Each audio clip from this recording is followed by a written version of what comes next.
Je me souviens, c'est un dimanche matin.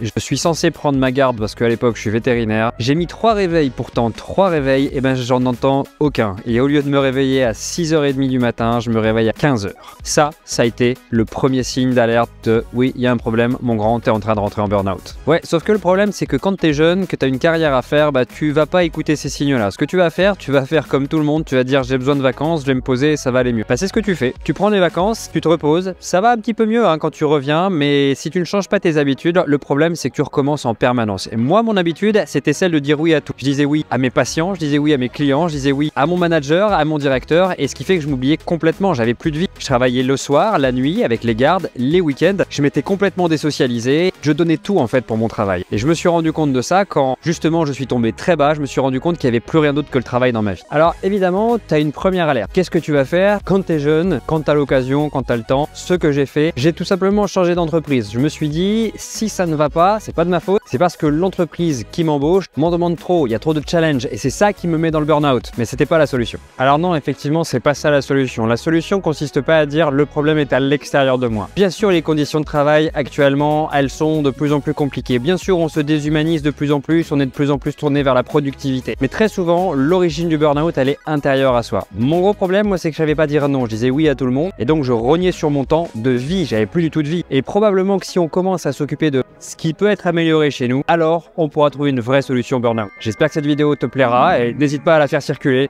Moi, je te retrouve très vite.